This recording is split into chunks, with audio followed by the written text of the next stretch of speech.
जैसे कि एग्जाम्स तो खत्म हो चुके हैं ऑलमोस्ट सारी क्लासेस के। एग्जाम्स खत्म होने की खुशी तो है ही है, लेकिन स्ट्रेस बहुत ज्यादा है। स्ट्रेस किस चीज का है कि रिजल्ट आएगा। रिजल्ट क्या आएगा, अच्छा आएगा, बुरा आएगा, कम आएगा। जो हमारी एक्सपेक्टेशंस हैं, क्या उतना मैं अचीव कर पाऊं। अगर मैं उतना अचीव ना कर पाया या कर पाई तो क्या होगा। मेरे पेरेंट्स, मेरे रिलेटिव्स, मेरे आसपास के सब लोग क्या सोचेंगे मेरे बारे में। खुद को मैं क्या जवाब दूं कि मैंने एक्सपेक्ट किया था 98 और नंबर मेरी आई 82, 85, या मैंने एक्सपेक्ट किया था 80s में बट नंबर मैंने अचीव किए 60s में। अब मैं क्या करूंगा। मैंने तो हर एग्जाम के बाद अपने पेरेंट्स और अपने फ्रेंड्स को यही कहा कि मेरा एग्जाम तो यार बहुत अच्छा हुआ, इस बार तो मैं टॉप करूं ही करूं। बट अब जैसे जैसे रिजल्ट की डेट पास आ रही है, बहुत टेंशन हो रही है। टेंशन क्यों हो रही है, क्योंकि जो हमने किया है वो ही रिजल्ट अब हमारे आगे आएगा, और जो आएगा हम उसको एक्सेप्ट नहीं करना चाहते। क्यों? क्योंकि हम चाहते हैं कि हमने बहुत अच्छा किया था, शायद ये एग्जामिनर या बोर्ड वालों की गलती है या हमारे क्लास टीचर्स की गलती है कि वो हमें नंबर कम दे रहे हैं। नहीं, उनकी क्या मिस्टेक है। उनकी किसी बच्चे के साथ कोई पर्सनल दुश्मनी है नहीं। उन्हें नहीं पता ये बच्चा कहाँ का है, ये बच्चा कौन है, या यह बच्चा, या स्कूल में जो टीचर्स अपने स्टूडेंट्स को जानते भी, उनको किसी को पर्सनल इश्यू नहीं है। जो भी रिजल्ट आना है वो वही आएगा जो हम उस टाइम पे क्लास में, एग्जाम में, आंसर शीट में परफॉर्म करके आए हैं। ये नहीं है कि हमने अगर परफॉर्म बेटर किया है तो हमारा रिजल्ट डाउन होगा, या हमने डाउन परफॉर्म किया और रिजल्ट बहुत ज्यादा एक्सपेक्टेशन से बेटर होगा। नहीं, ये जरूर हो सकता है कि अगर आपने इतना किया है तो आपका रिजल्ट इतना आए या इतना आए, पर अगर आपने किया ही थोड़ा है तो रिजल्ट भी आपको थोड़े में मिलेगा। सो बहुत से सवाल, रो टेंशन लेके बच्चे सुबह उठते हैं खुशी खुशी, बहुत खुश होते हैं कि आज फिर छुट्टी है, हॉलीडे है, मैं इंजॉय करूं अपनी मॉर्निंग। बस साथ ही जैसे दिन बीतता है, फ्रेंड्स को मिलते, पेरेंट्स पूछते हैं और रिजल्ट आ रहा है, कैसा रिजल्ट आएगा तेरा, इस बार कितना अचीव करना है, टॉप तो करना है। टेंशन उसी टाइम बढ़ गई हमारी कि ये क्या पूछ लिया पेरेंट्स ने। मैं तो अच्छा खासा टीवी देख रहा था, मैं तो फ्रेंड्स के साथ व्हाट्सएप पे चैट कर रहा था, मैं तो इंस्टा चला रहा था। अब ये पेरेंट्स ने क्या क्वेश्चनिंग मेरे से कर ली कि रिजल्ट कैसा आ गया, तो मैं अब क्या जवाब दूं। फिर स्ट्रेस में चले जाते हैं। यही स्ट्रेस, यही फेलियर, यही हमारा फियर, एंजाइटी, यही चीजें हैं जो अब हमें इन टाइम पे खराब कर रही हैं। हमारी वेकेशंस है, हमें आफ्टर एग्जाम्स वेकेशंस मिली हैं। उन वेकेशंस में हम क्या कर रहे हैं, हम हैप्पी तो बहुत हैं, बट साथ ही साथ हमें एक फेयर है, एक डर है। डर किस चीज का है? फेलियर का, नंबर्स का, पोजीशन का, कि हम कौन सी परसेंटेज अचीव करेंगे, कौन सी नहीं करेंगे, अपने आसपास के एनवायरनमेंट को हम क्या रिप्लाई देंगे। हमें ज्यादा टेंशन इस चीज की नहीं होती कि हमें गिल्ट फील हो रही है कि नहीं हो रही। हमें ज्यादा टेंशन इस चीज की होती है कि सामने वाला क्या सोचेगा हमारे बारे में। सो अब टेंशन नहीं लेनी, जो होना था हो गया। जिस तरह पास्ट को प्रेजेंट नहीं बनाया जा सकता और फ्यूचर जो अनप्रिडिक्टेबल है उसे हम प्रिडिक्ट नहीं कर सकते, उसी तरह जो बीत गया सो बीत गया, उसका स्ट्रेस और टेंशन बिल्कुल मत लीजिए। जो होना था वो तो हो चुका है। अब स्ट्रेस किस चीज का लीजिए कि हमने नेक्स्ट जो हमारी टर्म आनी है, नेक्स्ट क्लास, नेक्स्ट हमने जो सब्जेक्ट्स लेने हैं, उसको हम कैसे अपने रूटीन को स्टार्ट करें। सो इसी डर को खत्म करने के लिए, इसी स्ट्रेस को खत्म करने के लिए हम क्या फॉलो करेंगे? जैकनेस method to get rid of exams result anxiety. जो एग्जाम रिजल्ट की हमें चिंता सता रही है, उससे रिलीफ करने के लिए हम जैकनेस मेथड की थ्योरी अप्लाई करेंगे खुद पे। जैकनेस मेथड की थ्योरी क्या होती है? जैकनेस मेथड में हमारी थ्योरी क्या है कि एंजाइटी, एंजाइटी जो हम बेवजह करते हैं, रोज सुबह उठना, खुशी से उठना, फिर एंजाइटी, टेंशन, चिंता होनी कि क्या होगा रिजल्ट, इतने दिन रह गए, इतने महीने रह गए, क्या जवाब दूं, क्या करूं। सो हमने उस चिंता को क्या करना है? खत्म। जैसा मैं आपको बता चुकी हूँ कि जो बीत चुका है उसको प्लीज उसके बारे में टेंशन मत लीजिए। बहुत से बच्चे हैं जो दिन ब दिन इस चीज की टेंशन ज्यादा लेते हैं कि अगर मैंने जो नंबर का वादा किया था कि मेरे 90 प्लस आएंगे और अगर मेरे 80 प्लस नहीं आए या 90 प्लस नहीं आए तो मुझे पेरेंट्स क्या कहेंगे, मेरा इंप्रेशन सबके आगे क्या पड़ेगा। सो इस चीज की चिंता को खत्म कीजिए। ये चिंता सिर्फ बच्चे ने खत्म नहीं करनी, ये चिंता हम पेरेंट्स को भी खत्म करनी पड़ेगी। पेरेंट्स को भी ये समझना पड़ेगा कि जो बच्चे ने गलतियां की है उसको अब खत्म करो। अपने बच्चे को आप इस तरह से समझाइए, इस तरह से मैनेज कीजिए उसकी सोच को कि बच्चा इतना स्ट्रेस या एंजाइटी मत फील करे, जिस कारण बच्चे आजकल क्या होते हैं, ज्यादा चिंता ज्यादा स्ट्रेस से बच्चे बीमार होते हैं। जो सीनियर एज ग्रुप के बच्चे वो क्या करते हैं, ज्यादा स्ट्रेस ज्यादा चिंता में अपने आप को कमरे में बंद कर लेते हैं। बहुत से बच्चे, हमारे इंडिया में इतनी रेशियो है कि बहुत से बच्चे गलत अपना अटेम्प्ट करते हैं, अटेम्प्ट टू सुसाइड, गलत स्टेप उठाते हैं। सो इन चीजों को खत्म करने के लिए सबसे पहले पेरेंट्स को आगे आना जरूरी है। पेरेंट्स को ये सोचना चाहिए कि जो टाइम बीत चुका है उस टाइम को हम वापस नहीं ला सकते। हमारे बच्चे का रिजल्ट, अगर किसी बच्चे के उसका फ्रेंड सर्कल है, हमारे कोई रिलेटिव है और हमारे बच्चे का रिजल्ट 95% नहीं रहा, 80 रहा है तो डजेंट मैटर, कोई बात नहीं। रिजल्ट बहुत बड़ी चीज होएगी कि रिजल्ट आ रहा है, कंपटीशन बहुत वास्ट है, बट अपने बच्चे अपनी लाइफ से ज्यादा कुछ इंपॉर्टेंट नहीं है। सो पेरेंट्स को भी ये थोड़ी समझनी चाहिए कि जो बीत गया सो बीत गया, नंबर नहीं आए, स्ट्रेस मत बच्चे को होने दीजिए। अगर बच्चा आपके साथ डिस्कस कर रहा है कि मेरे को टेंशन है, रिजल्ट क्या आएगा, तो उसको समझाइए कि बेटा जो तूने परफॉर्म किया था रिजल्ट वही आना। अगर परफॉर्मेंस अच्छी की होगी तो रिजल्ट अच्छा आएगा, अगर परफॉर्मेंस अच्छी नहीं की होगी तो उतना ही रिजल्ट आएगा, बट जो भी आएगा अब टेंशन मत लो बच्चे। अब हमने आगे देखना है कि अपनी उन गलतियों को कैसे सुधारना है। सो फर्स्ट स्टेप यही है हमारा कि हमें एंजाइटी अपनी खत्म करनी है। दूसरा फियर। फियर क्या है? फियर फिर वही बात है, चिंता है रिजल्ट क्या आएगा, फियर ये है कि नंबर कितने आएंगे। 98 का रखा था, 98% सोचा था कि अचीव करेंगे, टारगेट था हमारा कि 98% अचीव करेंगे।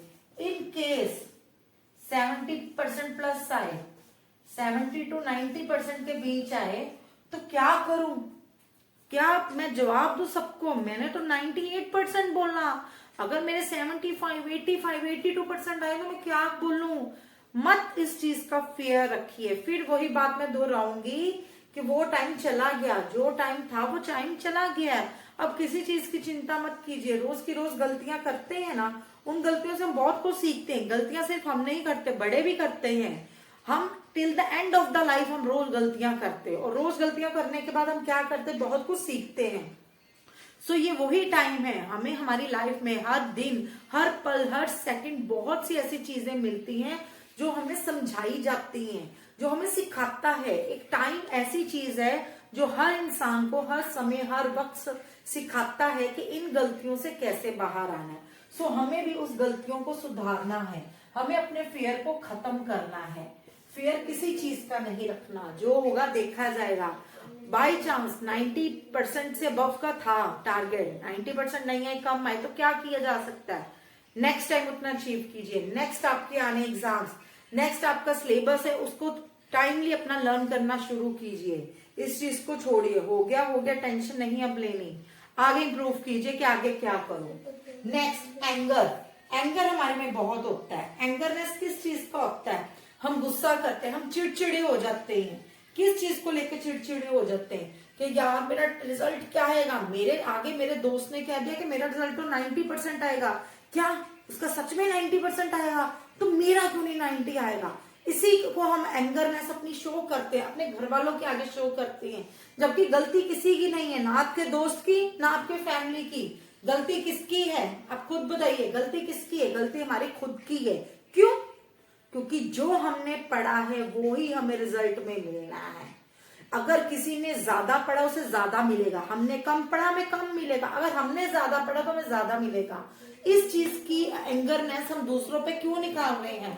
हम दूसरों पे क्यों गुस्सा कर रहे हैं बेवजह का? किसी का क्या दोष है? किसी का क्या कसूर है? सारा कसूर हमारा खुद का खुद है कि हम नहीं अच्छे से पढ़ पाए, हम उस टॉपिक को अच्छे से एग्जाम में नहीं लिख पाए, हमने जो नंबर सोचा था हम उतना नहीं अचीव कर पाए। हमने जितने परसेंटेज के लिए हम पढ़ते थे डेली बैठ के, हमारी पढ़ाई में कोई कमी रही होगी, हमने नहीं अच्छे से पढ़ा होगा, नहीं अच्छे से रीड अप किया होगा। सो गलती किसकी है? गलती हमारी है। उसको आप दूसरों पे मत निकालिए, अपने एंगर को भी खत्म कीजिए। नेक्स्ट क्या है? सैडनेस। उदास बिल्कुल मत होइए।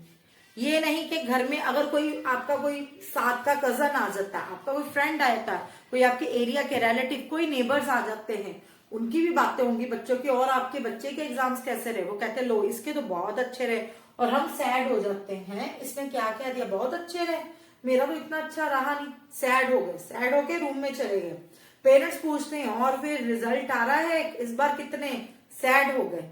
कोई आपसे बात करना चाहता है रिजल्ट के बारे में, एग्जाम्स के बारे में, आप सैड हो जाते। क्यों सैड क्यों होना?